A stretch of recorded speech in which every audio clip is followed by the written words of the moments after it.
India ചരിത്രവുമായി ബന്ധപ്പെട്ട വളരെ പ്രാധാന്യമർഹിക്കുന്ന ഒരു പാഠഭാഗമാണ് നമ്മൾ ഇന്ന് ചർച്ച ചെയ്യുന്നത്. എൻ്റെ പേര് വിഷ്ണുരാജ് കേരളപുരം. ഞാൻ നിങ്ങളെ പഠിപ്പിക്കുന്നത് ഇന്ത്യ ചരിത്രമാണ്.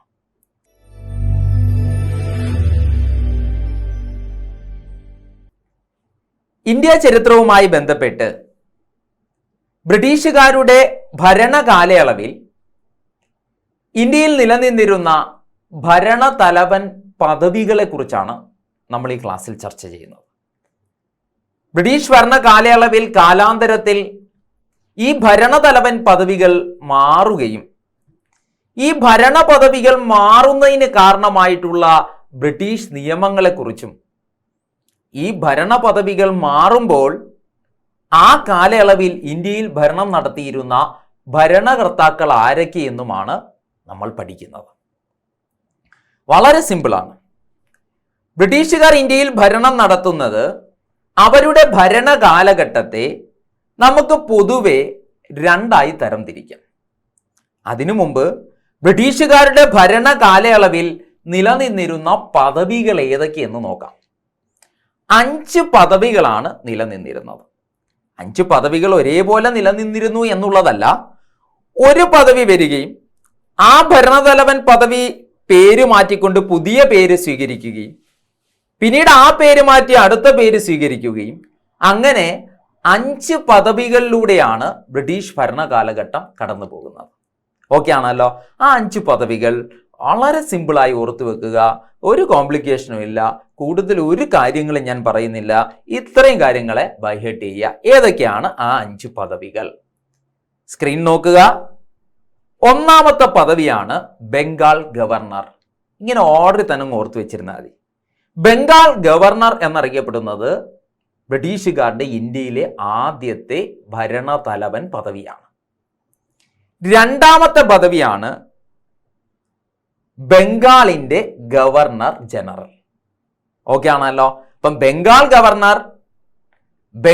ഗവർണർ ജനറൽ, ബ്രിട്ടീഷ് ഇന്ത്യയുടെ ഗവർണർ ജനറൽ, ബ്രിട്ടീഷ് ഇന്ത്യയുടെ വൈസ്രോയി, ഇന്ത്യയുടെ ഗവർണർ ജനറൽ. 5 പദവികളിലൂടെ കടന്നു പോകുന്നു. ഏതൊക്കെയാണ്? ബംഗാൾ ഗവർണർ എന്നറിയപ്പെടുന്ന പദവി ഒന്നാമത്തെ പദവി. ഇനി ആ പദവി കാലാന്തരത്തിൽ മാറുകയും രണ്ടാമത് ഒരു പദവി രൂപപ്പെടുകയും ചെയ്യുന്നു. അതാണ് ബംഗാളിന്റെ ഗവർണർ ജനറൽ. ഒരു വാല്യൂ കൂടി വന്ന് ബംഗാൾ ഗവർണർ ജനറലായി മാറി. ഇനി കാലാന്തരത്തിൽ ബംഗാൾ ഗവർണർ ജനറൽ പദവി നിർത്തലാക്കുകയും ബ്രിട്ടീഷ് ഇന്ത്യയുടെ ഗവർണർ ജനറൽ പദവി ആരംഭിക്കുകയും ചെയ്തു. കാരണം കൂടുതൽ ഭൂപ്രദേശങ്ങളും പ്രവിശ്യ പ്രദേശങ്ങളും ഒക്കെ കിട്ടുമ്പോൾ ഇനി ഇന്ത്യയുടെ കമ്പനിയുടെ ഭരണതലവനെ ബംഗാൾ ഗവർണർ എന്ന് വിളിക്കണ്ട. ബ്രിട്ടീഷുകാർ ഇന്ത്യയുടെ ഏകദേശം നല്ലൊരു ശതമാനം ഭൂപ്രദേശത്തിന്റെ അധികാരം കിട്ടിയപ്പോൾ അവരുടെ ഇന്ത്യ ബ്രിട്ടീഷ് ഇന്ത്യ എന്ന് വിളിച്ച്. അപ്പം ബ്രിട്ടീഷ് ഇന്ത്യയുടെ ഗവർണർ ജനറൽ എന്നറിയപ്പെടുന്ന മൂന്നാമത്തെ പദവി വരുന്നു. ഓക്കെ. ഇനി ബ്രിട്ടീഷ് ഇന്ത്യയുടെ ഗവർണർ ജനറൽ പദവി നിർത്തലാക്കുകയും ഇന്ത്യയുടെ വൈസ്രോയി, ബ്രിട്ടീഷ് ഇന്ത്യയുടെ വൈസ്രോയി എന്നറിയപ്പെടുന്ന ഒരു 4ാമത്തെ പദവി വരികയും ചെയ്തു. പിൽക്കാലത്ത് ഈ വൈസ്രോയി പദവി നിർത്തലാക്കുകയും സ്വാതന്ത്ര്യാനന്തരം ഇന്ത്യയുടെ ഗവർണർ ജനറൽ എന്നറിയപ്പെടുന്ന ഒരു അവസാന പദവിക്ക് കൂടി ബ്രിട്ടീഷുകാർ ശുപാർശ ചെയ്തു. അപ്പൊ 5 പദവികളാണ് ഉണ്ടായിട്ടുള്ളത്. ബ്രിട്ടീഷുകാരുടെ ഭരണത്തിന്റെ തുടക്കം മുതൽ അവർ ഇന്ത്യ വിട്ടു പോകുന്നതും വരെയുള്ള കാലയളവിൽ പ്രധാനപ്പെട്ട 5 ഭരണതലവൻ പദവികളാണ് അവർ സൃഷ്ടിച്ചത്. ഒന്ന് ബംഗാൾ ഗവർണർ ജനറൽ, ബ്രിട്ടീഷ് ഇന്ത്യയുടെ ഗവർണർ ജനറൽ, ബ്രിട്ടീഷ് ഇന്ത്യയുടെ വൈസ്രോയി, ഇന്ത്യയുടെ ഗവർണർ ജനറൽ. ഈ 5 പേരുകൾ ഈ ഓർഡറിൽ നമുക്ക് പറയുവാൻ സാധിക്കണം. അങ്ങോട്ടും ഇങ്ങോട്ടും ഷഫിൾ ചെയ്യാതെ പറയണം. ഓക്കെ ആണല്ലോ? ഇനി ഈ പദവികൾ എന്നാണ് രൂപം കൊണ്ടതെന്നും ഏത് കാലഘട്ടം വരെ നിലനിന്നെന്നും ഏത് നിയമത്തിന്റെ അടിസ്ഥാനത്തിൽ മാറിയെന്നും ഇത് മാറുമ്പോൾ ഭരണാധികാരി ആരാണ് എന്നുകൂടിയാണ് നമ്മൾ ചർച്ച ചെയ്യുന്നത്. ഓക്കെ. 5 പദവികൾ ഓർമ്മയുണ്ടല്ലോ. ബംഗാൾ ഗവർണറാണ്, ബംഗാൾ ഗവർണർ ജനറലാണ്, ബ്രിട്ടീഷ് ഇന്ത്യയുടെ ഗവർണർ ജനറലാണ്, ബ്രിട്ടീഷ് ഇന്ത്യയുടെ വൈസ്രോയി ആണ്, ലാസ്റ്റ് ഇന്ത്യയുടെ ഗവർണർ ജനറലാണ്. 5 പദവികൾ. ഓക്കെ ആണല്ലോ? ഇനി നമുക്ക് ബ്രിട്ടീഷുകാരുടെ ഇന്ത്യയിലെ വരവും അവരുടെ പോക്കുമായി ബന്ധപ്പെട്ട് ഒരു സാമാന്യ അറിവ് നമുക്ക് ഈ മേഖലയിൽ ഉണ്ടായിരിക്കണം. ബ്രിട്ടീഷുകാർ ഇന്ത്യയിലേക്ക് വന്നത് ഇന്ത്യയുടെ ഭരണം ഏറ്റെടുക്കുവാനല്ല. ബ്രിട്ടീഷുകാർ ഇന്ത്യയിലേക്ക് വന്നത് വ്യാപാരം ചെയ്ത് പണം സമ്പാദിക്കുവാനാണ്. അതുകൊണ്ട് തന്നെ അവരൊരു കമ്പനിയുമായിട്ടാണ് ഇന്ത്യയിലേക്ക് വന്നത്. അവരുടെ കമ്പനിയുടെ പേരാണ് English East India company. Okay ആണല്ലോ. ഡച്ചുകാരുടെ company Dutch East India company, ഡെൻമാർക്കുകാരുടെ company Denmark East India company, പോർച്ചുഗീസുകാരുടെ വ്യാപാര company Portuguese East India company, ഫ്രഞ്ചുകാരുടെ company French East India company, ഇനി ബ്രിട്ടീഷുകാരുടെ company British East India company അല്ലെങ്കിൽ ഇംഗ്ലീഷ് ഈസ്റ്റ് ഇന്ത്യ കമ്പനി. അവർ വന്നത് ഭരണം നടത്താനല്ല, അവർ വന്നത് വ്യാപാരം ചെയ്യുവാനാണ്. അപ്പോൾ നമുക്ക് അവരുടെ ഇന്ത്യയിലേക്കുള്ള ശക്തമായ വ്യാപാരത്തിൻ്റെ ആരംഭം മുതലുള്ള കാലഘട്ടത്തെ അവരുടെ വ്യാപാര കാലഘട്ടമായി പരിഗണിക്കാം. കമ്പനി 1600 ലണ്ടനിൽ രൂപം കൊള്ളുകയും 1608 കാലഘട്ടത്തോടുകൂടി ഇന്ത്യയിലേക്ക് വരികയും താൽക്കാലികപരമായി നിലനിൽക്കുകയും താൽക്കാലികപരമായി പ്രവർത്തിക്കുകയും ഒക്കെ ചെയ്ത ഈ ഇംഗ്ലീഷ് ഈസ്റ്റ് ഇന്ത്യ കമ്പനി ഔദ്യോഗികപരമായി ശക്തമായി ഇന്ത്യയിൽ വ്യാപാരം ആരംഭിക്കുന്നത് 1612 മുതലാണ്. അപ്പൊ 1612 മുതലാണ് കമ്പനിയുടെ വ്യാപാര കാലഘട്ടം ആരംഭിക്കുന്നത്. അതായത് 1612 കമ്പനി ഇന്ത്യയിൽ ഔദ്യോഗികപരമായി സ്ഥാപിക്കപ്പെടുന്നത്. ഈ കമ്പനി അല്ലെങ്കിൽ ബ്രിട്ടീഷുകാർ ഇന്ത്യയിൽ ഔദ്യോഗികപരമായി വ്യാപാരം ആരംഭിക്കുന്നത്. ഈ വ്യാപാരവും പിന്നീടുള്ള ഭരണവുമൊക്കെ 1947 വരെ നിലനിന്നിരുന്നു. ഓക്കെ ആണല്ലോ. അപ്പൊ 1612 മുതൽ സ്ക്രീൻ നോക്കിക്കോണം, 1947 വരെയുള്ള കാലയളവിൽ അവർ ഇന്ത്യയിൽ എന്ത് ചെയ്തിരുന്നു? നിലനിന്നിരുന്നു. അപ്പൊ കമ്പനിയുടെ ശക്തമായി വ്യാപാരം ആരംഭിക്കുന്നത് 1612 എന്നാൽ കമ്പനി സ്ഥാപിക്കപ്പെടുന്നത് 1600 അത് സ്ഥാപിക്കപ്പെടുന്നത് ലണ്ടനിലാണ്.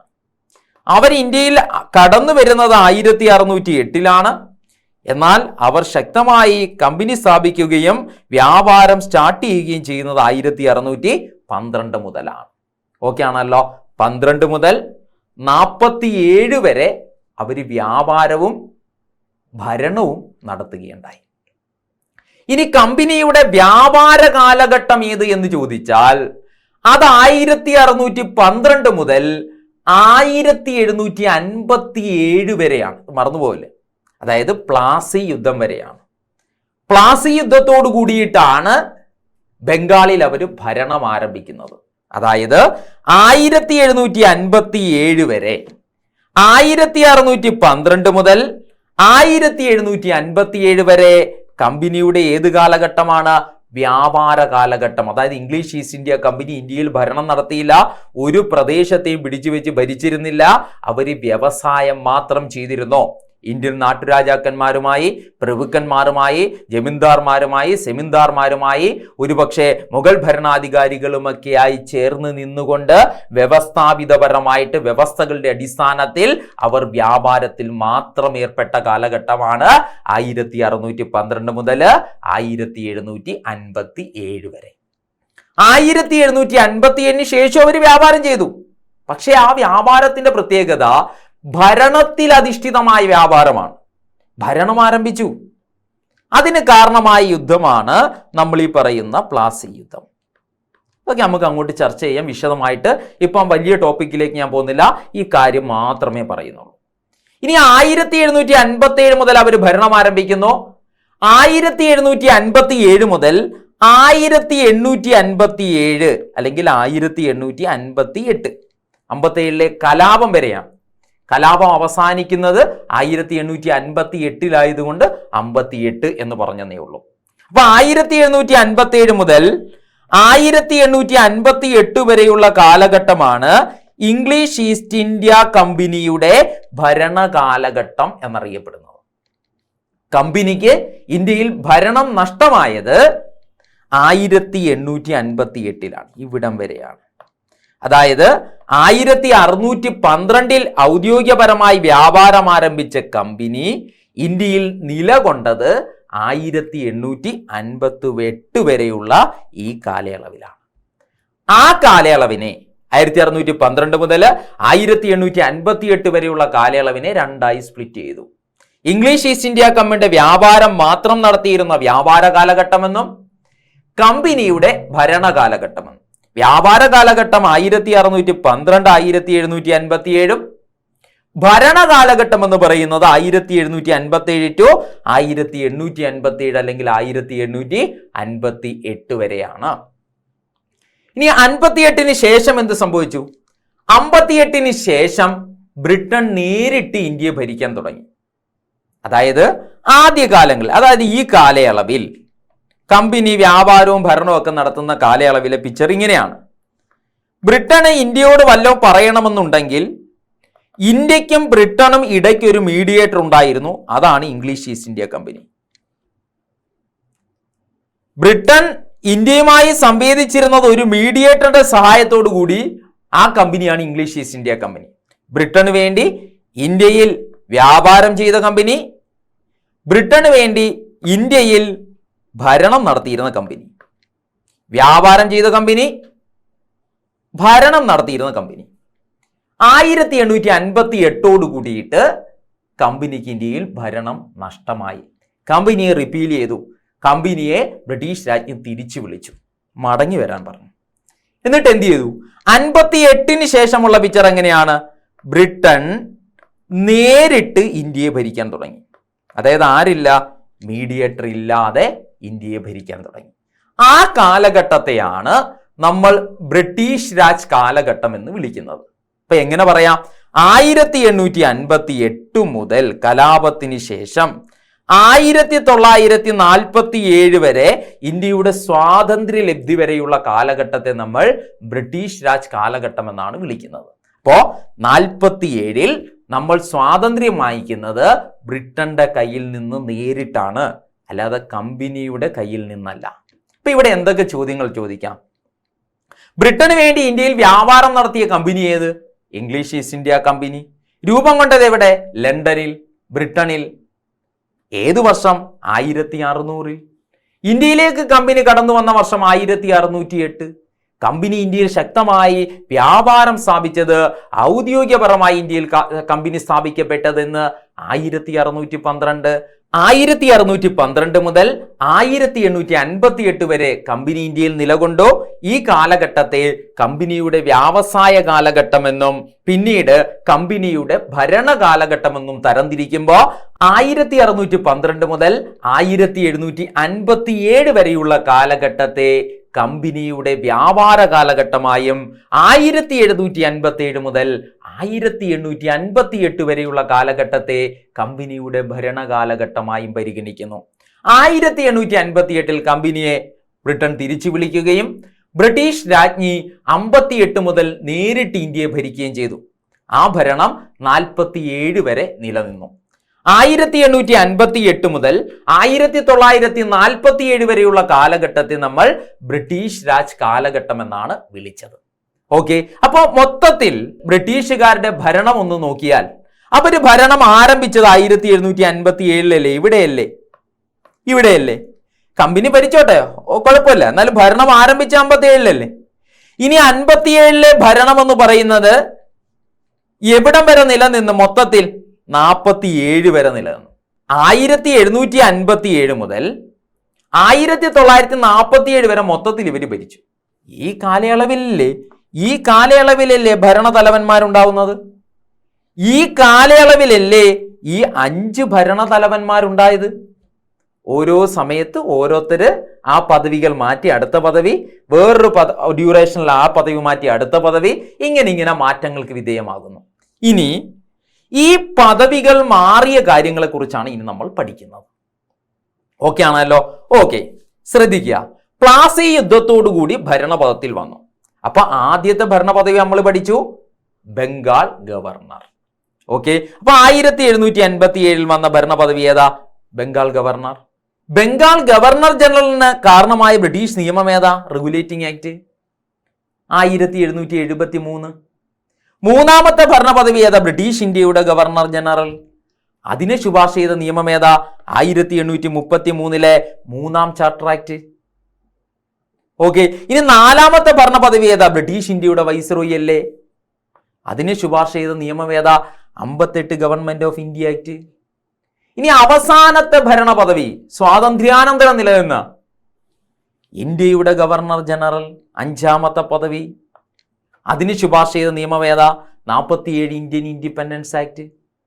1757 പ്ലാസി യുദ്ധത്തോടുകൂടി 1947 അവസാനിക്കുന്ന ബ്രിട്ടീഷ് ഭരണ കാലഘട്ടം വരെ 5 ഭരണ പദവികൾ ഉണ്ടായതും ആ പദവികൾക്ക് കാരണമായിട്ടുള്ള നിയമങ്ങളുമാണ് പറഞ്ഞത്. ബംഗാൾ ഗവർണർ ജനറൽ പ്ലാസി യുദ്ധത്തോടുകൂടിയും ബംഗാൾ ഗവർണർ ജനറൽ 1773 റെഗുലേറ്റിംഗ് ആക്ടിന്റെ ശുപാർശ പ്രകാരവും ബ്രിട്ടീഷ് ഇന്ത്യയുടെ ഗവർണർ ജനറൽ 1833 മൂന്നാം ചാർട്ടർ ആക്ടിന്റെ അടിസ്ഥാനത്തിലും ഇനി ഇന്ത്യയുടെ വൈസ്രോയി 58 ഗവൺമെന്റ് ഓഫ് ഇന്ത്യ ആക്ടിന്റെ അടിസ്ഥാനത്തിലും ഇന്ത്യയുടെ ഗവർണർ ജനറൽ, സ്വതന്ത്ര ഭാരതത്തിലെ ഗവർണർ ജനറൽ എന്നറിയപ്പെടുന്ന പദവി 47 ഇന്ത്യൻ ഇൻഡിപെൻഡൻസ് ആക്ടിന്റെ അടിസ്ഥാനത്തിലുമാണ് രൂപപ്പെട്ടത്. ഈ വിവരത്തെ കുറച്ചും കൂടി മനസ്സിലാക്കിയാൽ നമുക്ക് ഇങ്ങനെ മനസ്സിലാക്കാം. പ്ലാസി യുദ്ധത്തോടുകൂടി വന്ന പദവിയാണ് ബംഗാൾ ഗവർണർ. സംശയമില്ലല്ലോ. പ്ലാസി യുദ്ധത്തോടുകൂടി ബംഗാളിന്റെ ആദ്യത്തെ ഗവർണറായത്. അപ്പോൾ കമ്പനിയുടെ ആദ്യത്തെ ഭരണ പദവിയാണ് ബംഗാൾ ഗവർണർ. അപ്പൊ ബംഗാളിന്റെ ആദ്യത്തെ ഗവർണർ ആരാ? Robert Clive. പ്ലാസി യുദ്ധത്തോടുകൂടി കമ്പനിയുടെ ആദ്യത്തെ ഭരണതലവനായത്, ബംഗാളിന്റെ ആദ്യത്തെ ഗവർണറായത് റോബർട്ട് ക്ലൈവ് എന്നറിയപ്പെടുന്ന ഭരണാധികാരിയാണ്. ഓക്കെ ആണല്ലോ. ഓക്കെ, ഇനി പിന്നീട് ഉള്ളവരെ എല്ലാം നമ്മൾ ബംഗാൾ ഗവർണർ എന്നാ വിളിച്ചത്. അത് ഏത് വർഷം വരെ നിലനിന്നു? 1757 മുതൽ 1773 വരെയുള്ള കാലഘട്ടം നിലനിന്ന പദവിയാണ് ബംഗാൾ ഗവർണർ. ചോദിക്കാം, ബംഗാൾ ഗവർണർ പദവി നിലനിന്ന കാലഘട്ടം ഏത്? 1757 പ്ലാസി യുദ്ധം മുതൽ 1773 റെഗുലേറ്റിംഗ് ആക്ട് വരെ. അപ്പൊ അതിന്റെ ഡ്യൂറേഷൻ 1757 ടു 1773. റെഗുലേറ്റിംഗ് ആക്ട് വന്നതോടുകൂടി ഏത് പദവി നിർത്തലായി? ബംഗാൾ ഗവർണർ പദവി നിർത്തലായി. പുതിയൊരു പദവി ആരംഭിച്ച്. ഏതാ? Bengal governor general. ഓക്കെ ആണല്ലോ. ഇനി ഈ റെഗുലേറ്റിംഗ് ആക്ട് നിലവിൽ വരുമ്പോൾ, ഈ മാറ്റങ്ങൾക്ക് കാരണമായ റെഗുലേറ്റിംഗ് ആക്ട് നിലവിൽ വരുമ്പോൾ ഭരണാധികാരി ആരായിരുന്നു? വാറൻ ഹേസ്റ്റിങ്സ് ആണ്. അപ്പം വാറൻ ഹേസ്റ്റിങ്സിന്റെ ഭരണ കാലഘട്ടത്തിലാണ്. ഓക്കെ ആണല്ലോ. അപ്പം വാറൻ ഹേസ്റ്റിങ്സ് 2 പദവികൾ അലങ്കരിക്കും. അദ്ദേഹത്തിന്റെ ഭരണത്തിൽ ഇരിക്കുമ്പോഴാണ് ബംഗാൾ ഗവർണർ ജനറൽ പദവി വരുന്നത്. അപ്പൊ അതിനു മുമ്പ് അദ്ദേഹം എന്താണ്? ബംഗാൾ ഗവർണറാണ്. പെട്ടെന്നൊരു സുപ്രഭാതി ഈ നിയമം വരുന്നതോടുകൂടി എന്തായി? ബംഗാൾ ഗവർണർ ജനറലായി. ഇപ്പൊ 2 പദവികൾ. ബംഗാളിന്റെ അവസാനത്തെ ഗവർണറായിട്ട് ആര് മാറി? വാറൻ ഹേസ്റ്റിങ്സ് മാറി. ഇനി പുതിയ പദവി അദ്ദേഹം സ്വീകരിച്ച് ബംഗാളിന്റെ ആദ്യ ഗവർണർ ജനറലായി മാറി. ഓക്കെ ആണല്ലോ. ഓർത്തോണം, ബംഗാളിന്റെ ആദ്യത്തെ ഗവർണർ റോബർട്ട് ക്ലൈവ് ആണ്. ഇനി ബംഗാൾ ഗവർണർ പദവി അവസാനിപ്പിച്ച നിയമം റെഗുലേറ്റിംഗ് ആക്ട് ആണ്. ഈ നിയമം നടപ്പിലാക്കുമ്പോൾ ഭരണാധികാരി വാറൻ ഹേസ്റ്റിങ്സ് ആണ്. അദ്ദേഹത്തിന്റെ കാലയളവിൽ ഭരണ പദവി ഒന്ന് മാറി. അപ്പം ബംഗാൾ ഗവർണർ എന്ന് പറയുന്നത് അവസാനത്തെ ബംഗാൾ ഗവർണർ ആര് എന്ന് ചോദിച്ചാൽ വാറൻ ഹേസ്റ്റിങ്സ് ആയി.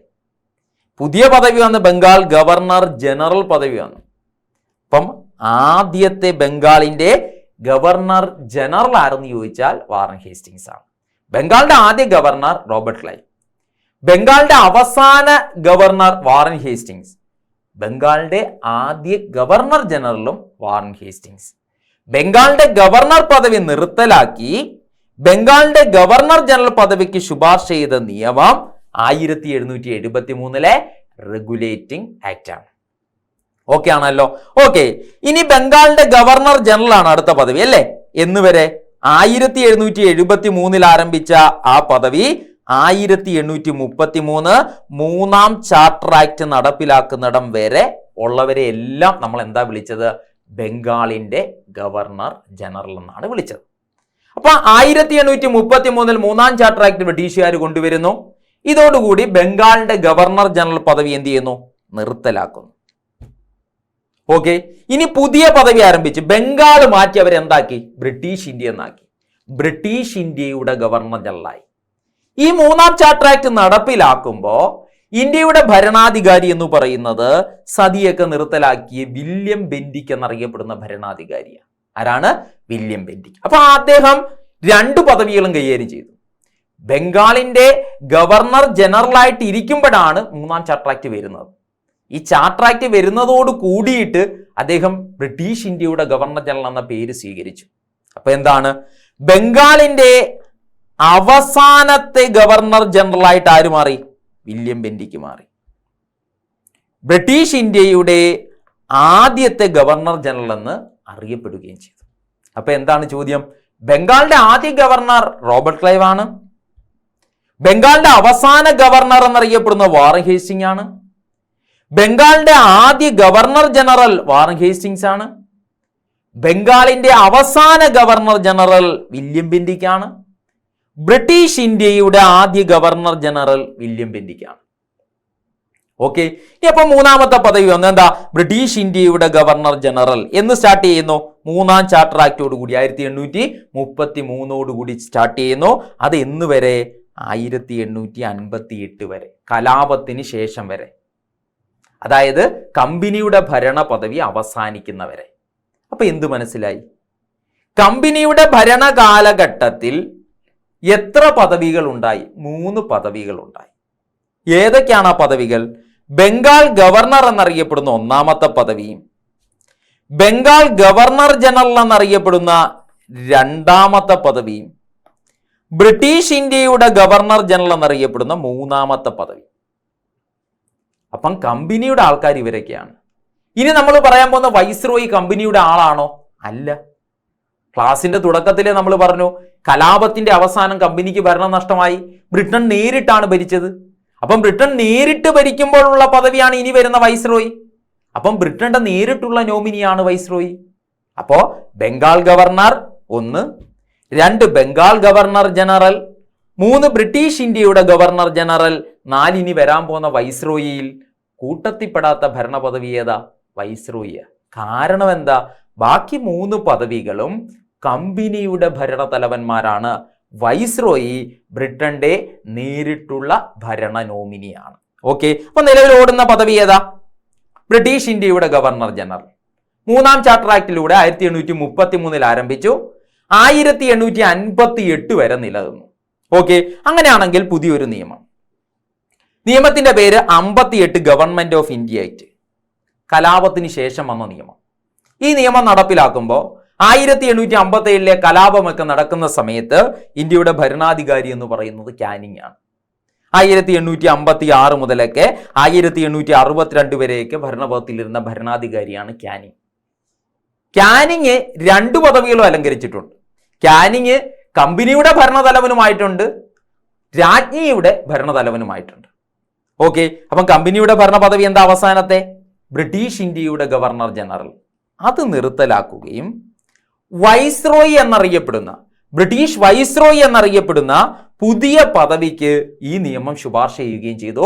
ആ നിയമത്തിന്റെ പേര് 58 ഗവൺമെന്റ് ഓഫ് ഇന്ത്യ ആക്ട് എന്നാണ്. ഓക്കെ, അപ്പൊ കാനിങ് 2 പദവി അലങ്കരിച്ചു. എങ്ങനെയാണ്? ബ്രിട്ടീഷ് ഇന്ത്യയുടെ അവസാനത്തെ ഗവർണർ ജനറൽ. പുതിയ പദവി വന്ന വൈസ്രോയി. അപ്പം ബ്രിട്ടീഷ് ഇന്ത്യയുടെ ആദ്യത്തെ വൈസ്രോയി ആര് എന്ന് ചോദിച്ചാലും കാനിങ് ആണ്. ബ്രിട്ടീഷ് ഇന്ത്യയുടെ ഗവർണർ ജനറൽ പദവി നിർത്തലാക്കി ഇന്ത്യയുടെ വൈസ്രോയി പദവിക്ക് ശുപാർശ ചെയ്ത നിയമം 58 ഗവൺമെന്റ് ഓഫ് ഇന്ത്യ ആക്ട്. 1857 കലാപത്തിന്റെ അവസാനം നിലവിൽ വന്ന നിയമം ഏത്? 58 ഗവൺമെന്റ് ഓഫ് ഇന്ത്യ ആക്ട്. കമ്പനിയുടെ ഭരണം ഇന്ത്യയിൽ അവസാനിക്കുന്നതിന് കാരണമായ നിയമം ഏത്? 58 government of India act. Britain നേരിട്ട് ഇന്ത്യയുടെ ഭരണം ഏറ്റെടുക്കുന്നതിന് കാരണമായ നിയമം ഏത്? 58 ഗവൺമെന്റ് ഓഫ് ഇന്ത്യ ആക്ട്. അപ്പം ബ്രിട്ടൻ നേരിട്ട് ഭരണം ഏറ്റെടുക്കുമ്പോൾ 58 ഗവൺമെന്റ് ഓഫ് ഇന്ത്യ ആക്ടിലൂടെ വന്ന പദവിയാണ് വൈസ്രോയി. അത് 58 മുതൽ 947 വരെ, അതായത് ഇന്ത്യയുടെ സ്വാതന്ത്ര്യം വരെ ആ പദവിയാണ്. അപ്പൊ എന്ത് മനസ്സിലായി? ബ്രിട്ടൻ നേരിട്ട് ഭരണം ഏറ്റെടുത്തത് മുതൽ ഇന്ത്യയുടെ സ്വാതന്ത്ര്യ ലബ്ധി വരെ ബ്രിട്ടീഷ് ഭരണ പദവിയിൽ മാറ്റം വന്നിട്ടില്ല എന്ന് നമുക്ക് മനസ്സിലായി. അതായത് 1858 മുതൽ 1947 ഇന്ത്യയുടെ സ്വാതന്ത്ര്യ ലബ്ധി വരെ നിലനിന്നിരുന്നത് ഒരൊറ്റ പദവിയാണ് എന്ന് മനസ്സിലാക്കുക. ഇനി 1947 നമ്മുടെ നീണ്ട വർഷത്തെ പോരാട്ടങ്ങൾക്കൊടുവിൽ ബ്രിട്ടീഷുകാർ നമുക്ക് സ്വാതന്ത്ര്യം തരികയാണ്. ആ സ്വാതന്ത്ര്യം തന്നത് ഒരു ബ്രിട്ടീഷ് നിയമത്തിന്റെ അടിസ്ഥാനത്തിലാണ്. ആ നിയമത്തിന്റെ പേരാണ് 47 ഇന്ത്യൻ ഇൻഡിപെൻഡൻസ് ആക്ട് എന്നറിയപ്പെടുന്ന നിയമം. ഓക്കെ ആണല്ലോ. അപ്പൊ 47 ഇന്ത്യൻ ഇൻഡിപെൻഡൻസ് ആക്ട് എന്നറിയപ്പെടുന്ന ഒരു നിയമം പാസ്സാക്കുന്നു. ഇന്ത്യക്ക് സ്വാതന്ത്ര്യം കിട്ടിയ ബ്രിട്ടീഷ് നിയമമാണ്. ബ്രിട്ടീഷ് പാർലമെന്റ് ഇന്ത്യക്ക് വേണ്ടി പാസ്സാക്കിയ അവസാനത്തെ നിയമമാണ്. ഈ നിയമത്തിൽ അവർ ഒരു പദവി മാറ്റം കൂടി പരാമർശിക്കുന്നുണ്ട്. ആ പദവി മാറ്റം ബ്രിട്ടൻ നേരിട്ട് ഭരിച്ച കാലയളവിൽ ഉണ്ടായിരുന്ന വൈസ്രോയി പദവി നിർത്തലാക്കി നിങ്ങൾക്ക് വേണമെങ്കിൽ പുതിയൊരു പദവി എടുക്കാമെന്ന് പറയുകയാണ്. അങ്ങനെ അവർ ശുപാർശ ചെയ്ത പദവിയാണ് ഇന്ത്യയുടെ ഗവർണർ ജനറൽ. ബ്രിട്ടീഷ് ഇന്ത്യയുടെ അല്ല. കാരണം നമുക്ക് സ്വാതന്ത്ര്യം തന്നു. സ്വാതന്ത്ര്യം തന്ന ഇന്ത്യയെ നമ്മൾ ബ്രിട്ടീഷ് ഇന്ത്യ എന്ന് വിളിക്കണ്ട. അപ്പോൾ ഇന്ത്യയുടെ ഗവർണർ ജനറലും ബ്രിട്ടീഷ് ഇന്ത്യയുടെ ഗവർണർ ജനറലും വ്യത്യാസമാണ്. വൈസ്രോയി പദവി നിർത്തലാക്കുകയും ഇന്ത്യയുടെ ഗവർണർ ജനറൽ പദവിക്ക് ശുപാർശ ചെയ്യുകയും ചെയ്ത നിയമമാണ് ഏത്? 47 ഇന്ത്യൻ ഇൻഡിപെൻഡൻസ് ആക്ട്. ഈ കാലയളവിൽ ഭരണാധികാരി എന്ന് പറയുന്നത് മൗണ്ട് ബാറ്റൺ ആണ്. 47 മുതൽ ഏകദേശം 48 വരെ സ്വാതന്ത്ര്യാനന്തരവും ഇന്ത്യയുടെ ഭരണപദത്തിൽ ഇരുന്ന വ്യക്തിയാണ് ആരെന്നറിയപ്പെടുന്നത്? Mount baton. അതുകൊണ്ട് തന്നെ മൗണ്ട് ബാറ്റൺ 2 പദവികളും കൈകാര്യം ചെയ്തിട്ടുണ്ട്. ഏതൊക്കെയാണ്? അവസാനത്തെ വൈസ്രോയി ആര് എന്ന് ചോദിച്ചാൽ അത് മൗണ്ട് ബാറ്റൺ ആണ്. അതേ കണക്ക് തന്നെ ഇന്ത്യയുടെ ആദ്യത്തെ ഗവർണർ ജനറൽ ആര് എന്ന് ചോദിച്ചാലും ആര് തന്നെയാണ്? അത് മൗണ്ട് ബാറ്റൺ ആണ്. അങ്ങനെ ഇന്ത്യയുടെ ഗവർണർ ജനറൽ പദവി 47 ആരംഭിക്കുകയും ഏകദേശം 1950 വരെ നിലനിൽക്കുകയും ചെയ്തു. 48 മൗണ്ട് ബാറ്റൺ പോവുകയും പിന്നീട് ഒരു ഇന്ത്യക്കാരൻ അധികാരത്തിൽ വരികയും ചെയ്തു. അദ്ദേഹത്തിന്റെ പേര് സി രാജഗോപാലാചാരി എന്നാണ്. 1948 മുതൽ 1950 വരെ അദ്ദേഹം ഭരണപദത്തിലിരുന്നു. പിന്നീട് നമ്മൾ പാർലമെന്ററി സംവിധാനം, ജനാധിപത്യ സമ്പ്രദായം നമ്മുടെ രാജ്യത്ത് എന്ത് ചെയ്യുന്നു? ആരംഭിക്കുന്നതോടുകൂടി ഈ പദവി നമ്മൾ ഒഴിവാക്കുന്നു. ഓക്കെ ആണല്ലോ. അപ്പം കമ്പനിയുടെ വ്യാപാര കാലഘട്ടവും കമ്പനിയുടെ ഭരണകാലഘട്ടവും ബ്രിട്ടീഷ് രാജ് ഭരണകാലഘട്ടവും നിങ്ങൾക്ക് മനസ്സിലായി എന്ന് വിശ്വസിക്കുന്നു. ഇനി കൂടുതൽ കാര്യങ്ങൾ ഇതിനെക്കുറിച്ച് നമുക്ക് പഠിക്കേണ്ടതായിട്ടുണ്ട്. നമ്മൾ ഈ പറഞ്ഞു വെച്ച റെഗുലേറ്റിംഗ് ആക്ടിനെ കുറിച്ച്, അല്ലെങ്കിൽ 58 ഗവൺമെന്റ് ഓഫ് ഇന്ത്യ ആക്ടിനെ കുറിച്ച്, ഇന്ത്യയിൽ നടപ്പിലാക്കിയ 1, 2, 3, 4 ചാർട്ടർ നിയമങ്ങളെക്കുറിച്ച്, പീറ്റ് ഇന്ത്യ ആക്ട്, ഇന്ത്യയിൽ ബ്രിട്ടീഷ് ഭരണകാലഘട്ടത്തിൽ നടപ്പിലാക്കിയ ഫാക്ടറി നിയമങ്ങളെക്കുറിച്ചും മറ്റ് പ്രാദേശിക നയങ്ങളെക്കുറിച്ചും, ഇന്ത്യയിൽ പല കാലയളവിൽ നടപ്പിലാക്കിയ കൗൺസിൽ ആക്ടുകളെക്കുറിച്ച്, 1909 ഇന്ത്യൻ കൗൺസിൽ ആക്ട്, ഇന്ത്യയിൽ നടപ്പിലാക്കിയ paper currency act, university act, 19 government of India act, തിങ്കതിയ നയം എന്താണ്, സിവിൽ നിയമം, 35 government of India act, 47 Indian independence act. അങ്ങനെ ഇന്ത്യയുടെ കമ്പനി ഭരണ കാലഘട്ടത്തിലും ബ്രിട്ടൻ നേരിട്ട് ഭരിച്ച കാലഘട്ടത്തിലും ഇന്ത്യയിൽ നടപ്പിലാക്കിയ ദേശീയ പ്രാദേശിക നയങ്ങളും നിയമങ്ങളും ഏതൊക്കെയാണെന്നും അതിൻ്റെ വ്യവസ്ഥകളും അത് ആരംഭിക്കുവാൻ ഇടയായ സാഹചര്യങ്ങളും അതിൻ്റെ പരിണിത ഫലമായി രാജ്യവ്യാപകമായി ഉണ്ടായ പ്രാദേശിക ദേശീയ പ്രക്ഷോഭങ്ങളെക്കുറിച്ചും അതിൻ്റെ നന്മ തിന്മയെക്കുറിച്ചൊക്കെയാണ് നമ്മൾ തുടർ ക്ലാസ്സുകളിൽ ചർച്ച ചെയ്യുന്നത്. ഈ പാഠഭാഗം നിങ്ങൾക്ക് മനസ്സിലായി എന്ന വിശ്വാസത്തോടു കൂടി നിർത്തുന്നു. നന്ദി.